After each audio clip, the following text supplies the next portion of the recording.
अस्सलामुअलैकुम रहमतुल्लाहि वबरकातुहू। मुहिउद्दीन नवाब साहब का नावल मुक़द्दर का 10वां पार्ट शुरू हो रहा है और इसमें आप देखेंगे गुल खानम जो एक फ़िल्म एक्टर है उनका यहाँ पर कहानी शुरू हो रही है एक और यहाँ से शुरू कर रहा हूँ मैं। बहुत ज़बरदस्त है, ज़रूर आप लोग देखिए। जब तुम इतनी फर्मा बरदार हो तो फिर इसने तुम पर जुल्म क्यों किया है? वो बाजू पर बंधी हुई पट्टियों पर हाथ फेरते हुए तंजिया अंदाज में मुस्कुराई, फिर बोली, ऐसी मारपीट तो वो करता ही रहता है, बहुत गुस्से वाला है, अपने मिजाज के खिलाफ कोई बात बर्दाश्त नहीं कर सकता है। प्रेस वाले इंटरव्यू लेते हैं, तस्वीरें उतारते हैं तो एतराज़ करता है। इश्तिहारी फिल्मों वाले आकर लाखों रुपए का कॉन्ट्रैक्ट करते हैं तो वो इस पर भी खुश नहीं होता। बस इसे ये शिकायत होती है कि मैं क्यों इनसे हंस कर बात करती हूँ। वो करता क्या है? कोई ख़ास रोज़गार नहीं है। इसने BA तक तालीम हासिल की है, कोशिश करता रहता है, कोई नौकरी नहीं मिलती, मगर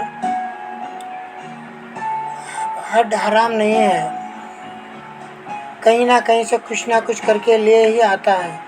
फिर खाते वक्त फ़ख्र से कहता है कि वो मेरी नहीं अपनी कमाई खा रहा है। लेकिन मेरे लिए सबसे ज़्यादा खुशी की बात यह है कि वो मुझे TV स्क्रीन पर और इश्तिहारी फिल्मों में आने से मना नहीं करता है, मेरे शौक़ को समझता है। मैं मोहब्बत से मनाती हूँ तो मान लेता है। ज़ीशान ने पूछा, फिर इस कदर झगड़ा क्यों बढ़ गया कि इसने तुम्हें लहूलुहान कर दिया? जब वो तुम्हें इतना चाहता है तो तुम कैसे कह सकती हो कि इसने बच्चे को मार डाला होगा? इसे तुमने जन्म दिया है, वो इसे इतना ही अजीज़ होगा जितनी कि तुम इसे अजीज़ हो। क्या वो तुमसे औलाद नहीं चाहता था? जब मैंने बेटे को जन्म दिया तो बहुत खुश हुआ था और बड़ा फ़ख्र कर रहा था। फिर ना जाने अचानक क्या हुआ कि वो मेरे गाने के सिलसिले में मेरी मुखालिफत करने लगा।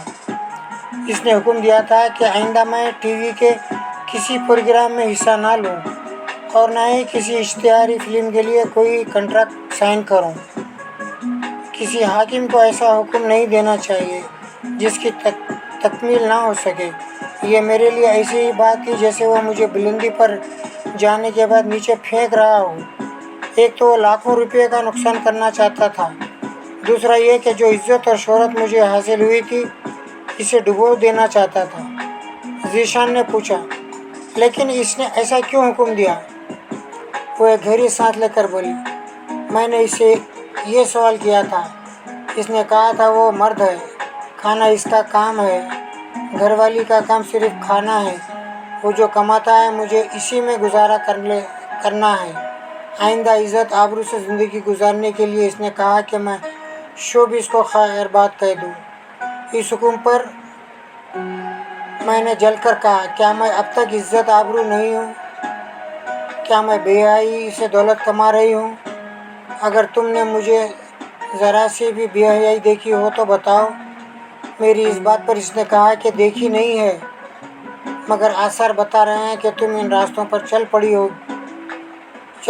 पड़ोगी। गैर नामहरम मर्द यहाँ आते हैं, तुम इनसे हंसती बोलती हो। वो इतना कहकर खामोश हो गई।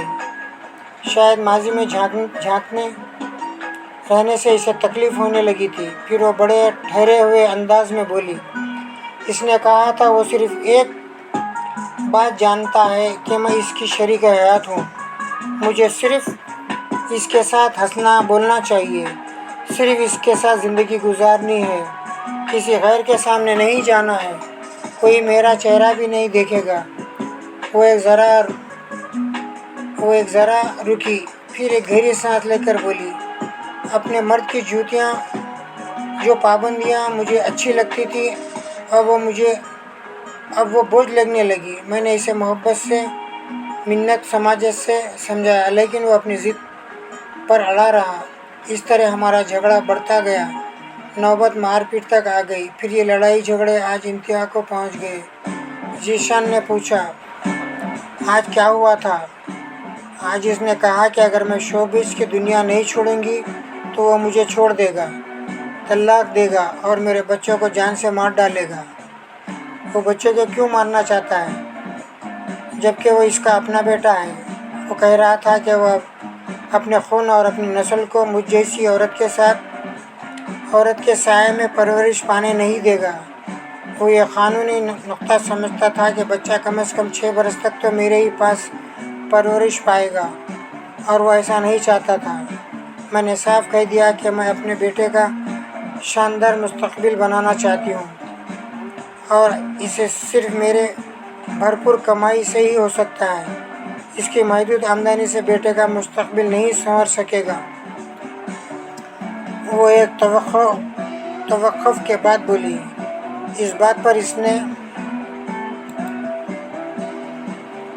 मुझे मारना पीटना शुरू कर दिया, क्योंकि मैं अपनी आमदनी के मुकाबले में इसे कमतर कह रही थी, और ये बात इससे बर्दाश्त ना हो सकी।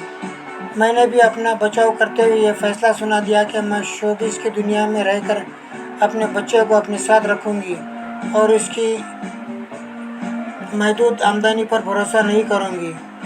फिर वो एक आह भरकर बोली। फिर इसने मुझे मारते हुए गुस्से में 3 तलाक़ें दे दी। कुछ देर के लिए मेरी आंखों के सामने अंधेरा छा गया। मैं सोच भी नहीं सकती थी कि वो गुस्से में इस हद तक गुजर जाएगा। गुल खानम मजबूत इरादों वाली औरत थी, फिर भी इसकी आंखों से आंसू बह रहे थे। वो इन्हें पोंछते हुए बोली। तलाक देने के बाद वो मुझे धक्के देकर कमरे से निकालना चाहता था, मेरे बच्चों को मार डालना चाहता था। मैं फ़ौरन ही पलटकर अपने बेटे के पास आ गई और इसके सामने ढाल बन गई। वो मुझे मारने लगा, मेरे बालों को मुट्ठी में जकड़कर मुझे घसीटता हुआ कमरे से बाहर ले गया, फिर एक तरफ धक्का देकर घर के अंदर चला गया। जब तक मैंने खुद को संभाला, इस दौरान इसने कमरे के अंदर जाकर दरवाज़ा बंद कर लिया था। मैं दरवाजे को पीटती रही, चीख कर कहती रही, मेरे बच्चों को हाथ ना लगाना, मुझसे जो कीमत चाहे ले लो, चाहे तो मेरी जान ले लो, मगर मेरे बच्चों को नुकसान ना पहुंचाओ। वो कहते कहते एकदम से चुप हो गई, शायद आंसुओं के तूफान को रोकने के लिए सब्र का बांध बांधने की कोशिश कर रही थी। जीशान इसे बड़े दुख से देख रहा था। आज गुल खानम एक नए रूप में नजर आ रही थी। वो इस ममता की मारी के लिए दुख को समझ रहा था। वो जैसे सत्ते में आ गई थी। जीशान ने गला खंगारते हुए पूछा। फिर इसने दरवाज़ा खोला। वो इनकार में सर हिलाते हुए खोए खोए से लहजे में बोली, नहीं। अंदर से कोई जवाब नहीं मिला। वो खामोश था, मेरा बच्चा भी खामोश था, और बच्चे की खामोशी मेरा दिल दहला रही थी। मेरी कुछ समझ में नहीं आया। मैं फ़ौरन ही वहाँ से पलट कर यहाँ चली आई। यह कहकर इसने भीगी हुई आंखों से जीशान को देखा। वो हमदर्दी की मुस्तहक थी। वो बोला, खुदा पर भरोसा रखो, अगर बच्चे के मुक़द्दर में ज़िंदगी होगी तो वो अभी तुम्हारी गोद में आ जाएगा। ऐसे वक्त इसके मातहत ने आकर सल्यूट किया।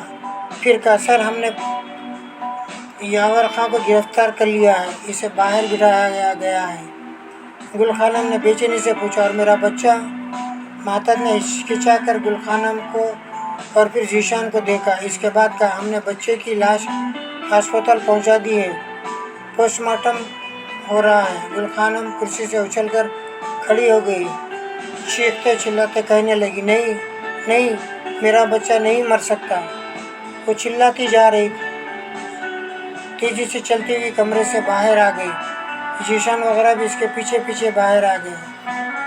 वहाँ एक दफ्तरी कमरे में यावर खां ज़मीन पर बैठा हुआ था। इसके दोनों हाथों में हथकड़ियाँ थी। गुल खानम तेज़ी से चलती हुई इसके करीब आई, फिर इसको बालों में मिट्टी में जकड़कर झंझोड़ते हुए बोली, तू इंसान नहीं, दरिंदा है। ऐसा दरिंदा ज़िंदगी जिसने अपने ही बच्चों को खा लिया। तूने ऐसा क्यों किया? बोल, क्यों किया? वो दोनों हाथों से इसे मारने लगी। वो गुस्से से उछलकर खड़ा हो गया। एक औरत से मार खाने की तौहीन बर्दाश्त ना कर सका, इस पर हमला करना चाहता था। لیکن 3 سپاہیوں نے اسے چاروں طرف سے جکڑ کر بے بس کر دیا۔ ذیشان نے گل خانم کا بازو پکڑ کر اسے پیچھے ہٹاتے ہوئے کہا، تم غصے میں بھول رہی ہو کہ یہ تمہیں طلاق دے چکا ہے، یہ نامحرم ہے، تمہیں اس سے پردہ کرنا چاہیے۔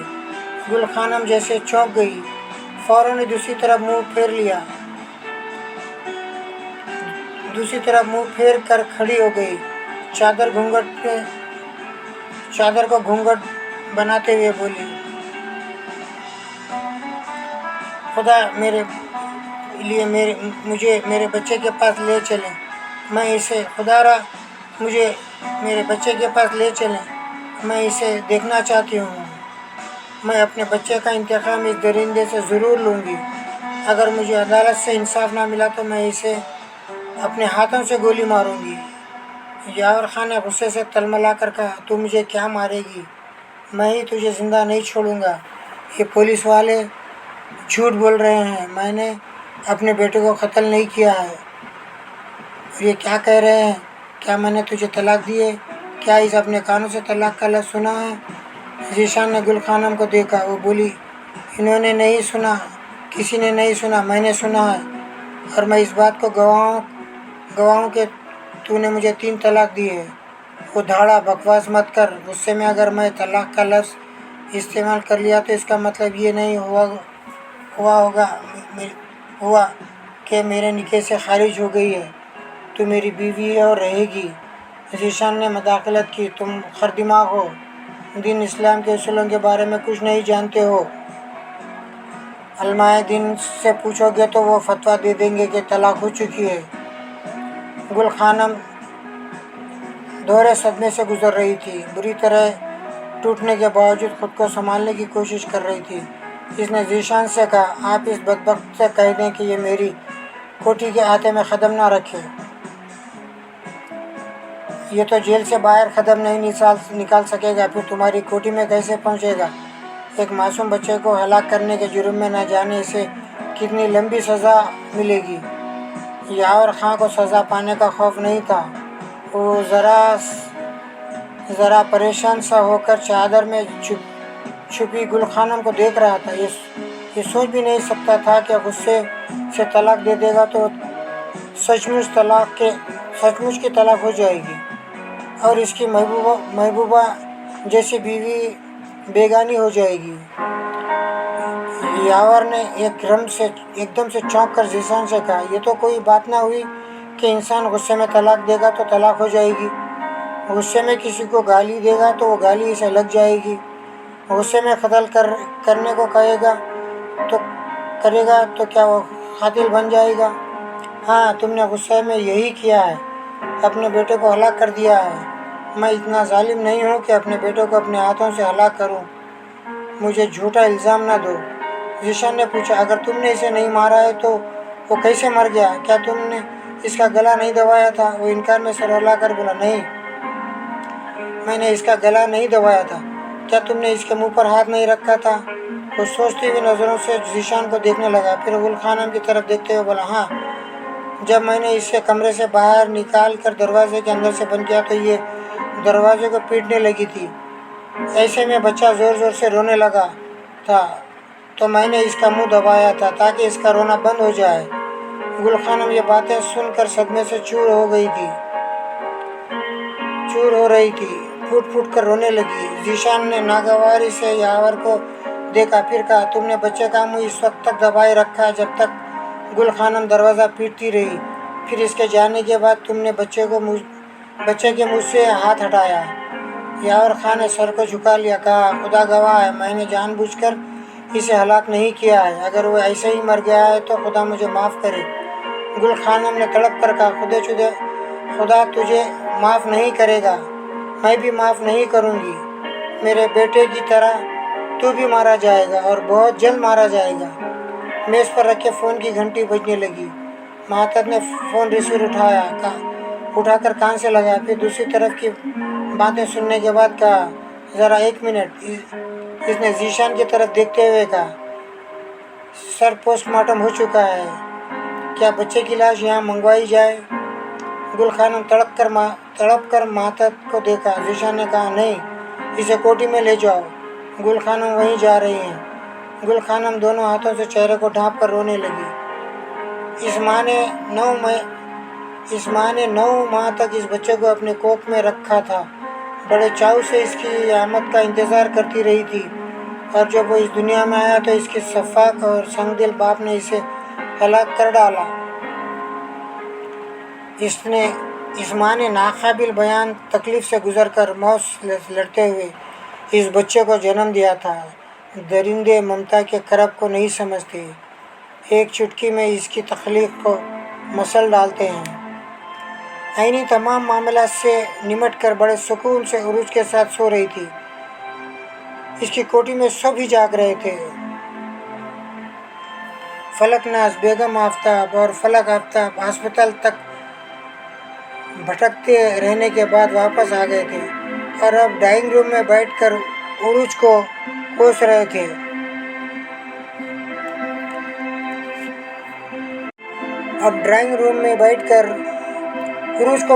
थे। इधर इस्मा अपने बेडरूम में जाग रही थी। जीशान का इंतज़ार कर रही थी। सुबह के 5 बजने वाले थे और वो अब तक नहीं आया था। पुलिस वालों की ड्यूटी अक्सर ऐसी ही हुआ करती है, वो रातों को घर वापस नहीं आते। वो इस बात को अच्छी तरह समझती थी, फिर भी दिल को धड़का सा लगा रहता था। ये अंदेशा सताता रहता था कि मियाँ साहब रात की तारीकी में किसी से नया रिश्ता जोड़ने के जाते होंगे। वो कभी कभी ड्यूटी पर जाते वक्त बेहतरीन सादा लिबास पहनकर जाता था। आज भी वो इसी तरह गया था। इसने फिर घड़ी की तरफ देखा। अब इसे बर्दाश्त नहीं हो रहा था। वो बेड से उतरकर तेज़ी से चलती हुई कमरे से बाहर आई, फिर बराबर वाले कमरे के दरवाजे पर दस्तक देने लगी। दूसरी तरफ से दस्तक की बात बाबर की नींद भरी आवाज़ सुनाई दी। क्या मुसीबत है? अब कौन है? इस घर में सुकून से कोई सो भी नहीं सकता। बेगम आफ्ताब ने सर उठाकर ऊपरी मंजिल की तरफ देखा,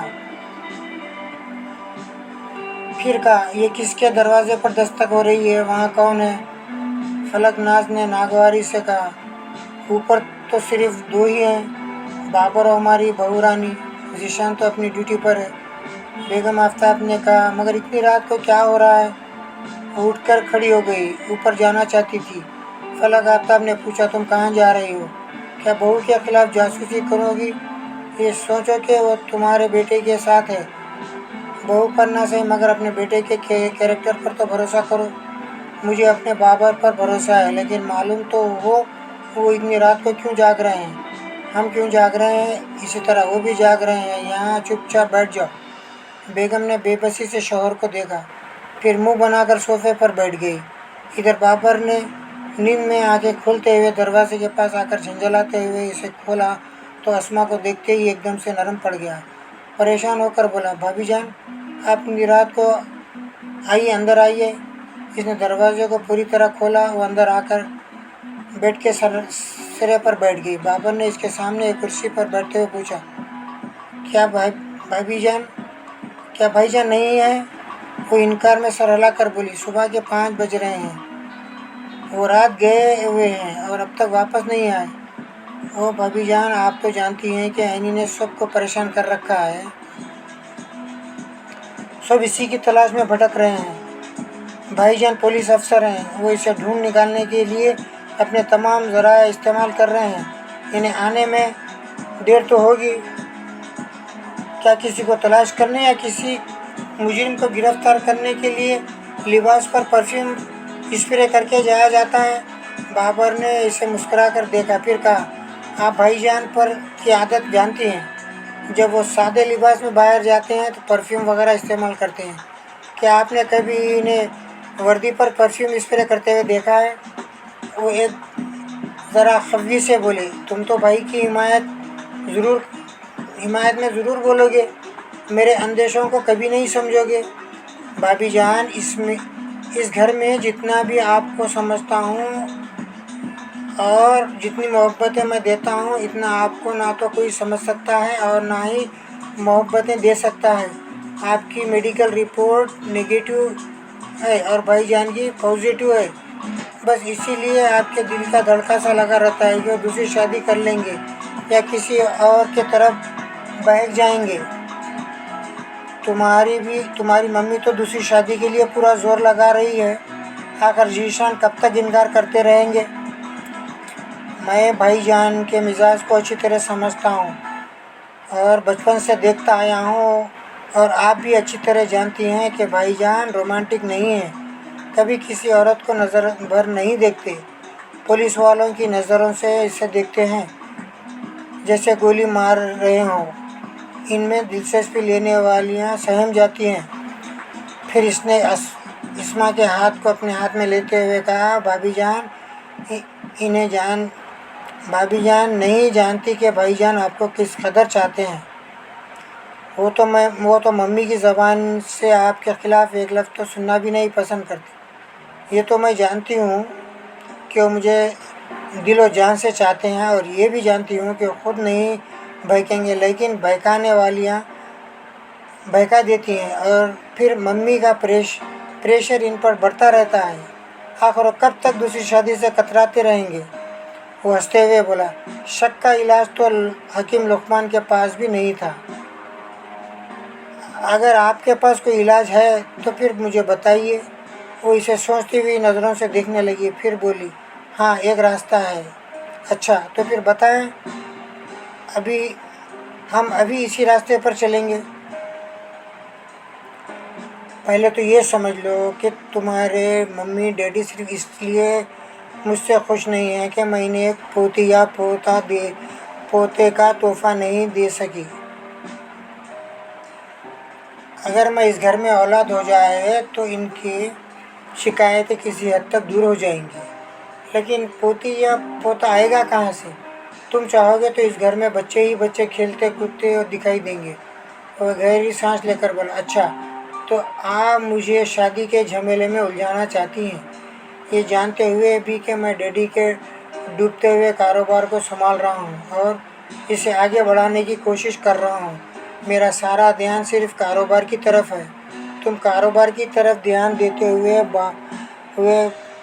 पाप सिंगिंग कर सकते हो, इसके लिए वक्त निकाल सकते हो, लेकिन शादी के लिए नहीं निकाल सकते। वो मुस्कुरा कर बोला, गाने बजाने के शौक़ से मैं किसी दिन भी छुटकारा पा सकता हूँ, लेकिन बीवी आ गई तो इससे भी निजात नहीं मिलेगी। 100 तरह के झमेले होंगे, 100 तरह के मसाइल पैदा होते रहेंगे।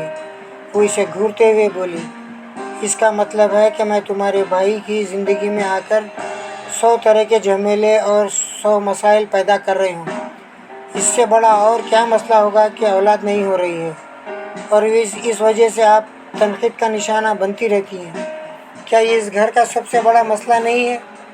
अगर आप दुल्हन बनकर नहीं आती तो ये मसाइल भी पैदा नहीं होते। वो एक गहरी सांस लेकर बोली, शादी से पहले ये कोई नहीं जानता था कि मैं बांझ हूँ। मैं तो कहता हूँ शादी के तौर तरीके बदल दिए जाएं। पहले ये देख लिया जाए कि जो लड़की बीवी बनकर आने वाली है वो माँ बन सकती है या नहीं। इसकी एक शादी पहले हो जाए, वो माँ बन जाए, फिर इसके बाद वहाँ से तलाक लेकर हमारी ज़िंदगी में चली आए और हमारे गुलशन में नन्हे नन्हे फूल खिलाती रहे। वो इसके सर पर हल्की सी चपत मार कर बोली, कहाँ की बातें कर रहे हो? ऐसा कभी नहीं हो सकता। होने को तो बहुत कुछ हो सकता है। वो जो मुक़द्दर है ना, ये बहुत बड़ा बाजीगर है, तरह तरह के तमाशे दिखाता रहता है। हमारे घर में भी ऐसा ही कोई तमाशा हो सकता है जिसके मुतालिक अभी हम सोच भी नहीं सकते। अच्छा ज़्यादा बातें ना बनाओ, मैं जो कह रही हूँ वो करो। आप जानती हैं मैं शादी कर लूँ, ठीक है कर लूँगा, लेकिन वो भी बांझ निकली तो क्या होगा? तुम बातें बना रहे हो, दुनिया की सारी लड़कियाँ बांझ नहीं होती। तुम बहाने ना करो, शादी के लिए हाँ करो। तुम्हारे पहले बच्चे को मैं गोद ले लूँगी, इसे अपनी औलाद बना कर रखूँगी। इसके बाद होने वाले बच्चों को तुम अपनी बीवी के साथ संभालते रहना। इस तरह हमारे बुजुर्ग मुतमईन हो जाएंगे। तुम चाहो तो मुझे औलाद की महरूमी से बचा सकते हो।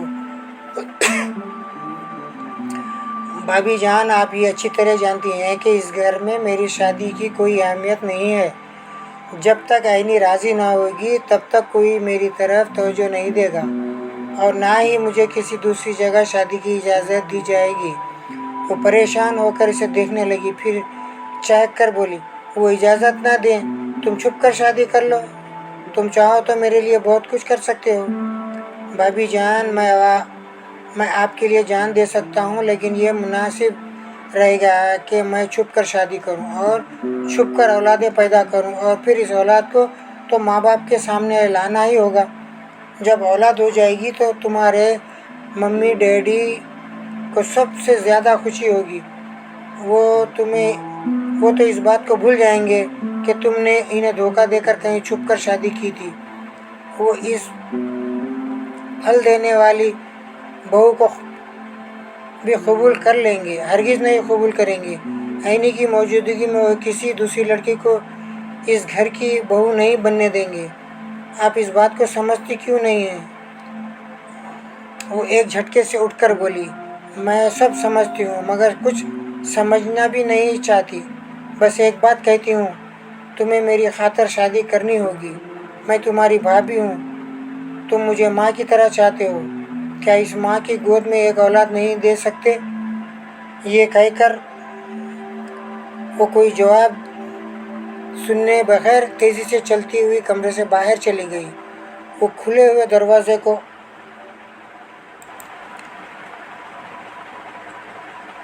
देखने लगा। वो इस्मा की बहुत इज्जत करता था, इसे दिलो जान से चाहता था और इसकी महरूमियों को भी समझता था।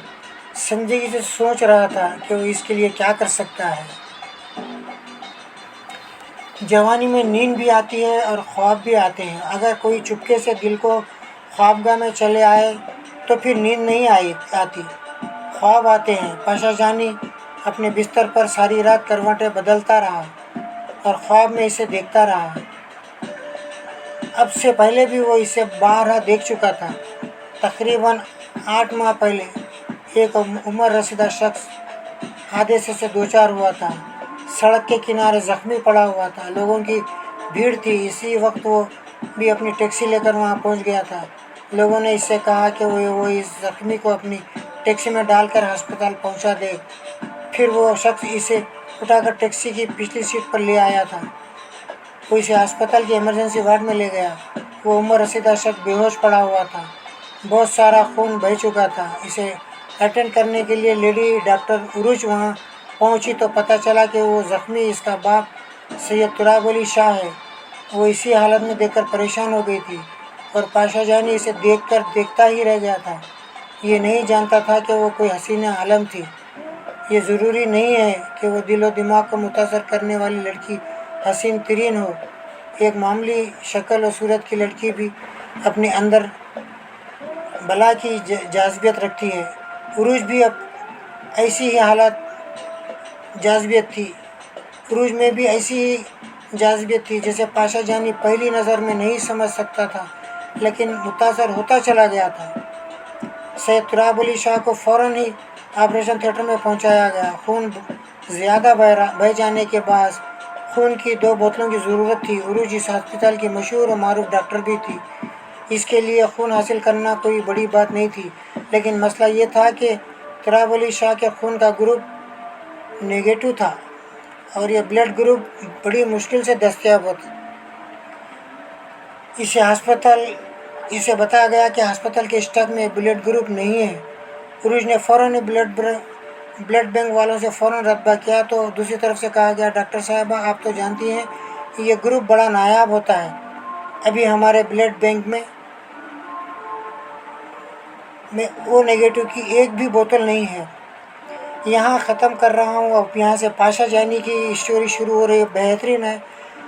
टैक्सी ड्राइवर पाशा जानी साहब की स्टोरी शुरू हो रही है। ये इसका अगले एपिसोड में शुरू करूँगा। यहीं पर मैं रोक रहा हूँ। ये मुक़द्दर पार्ट्स यहाँ पर रोक रहा हूँ। अल्लाह हाफिज़।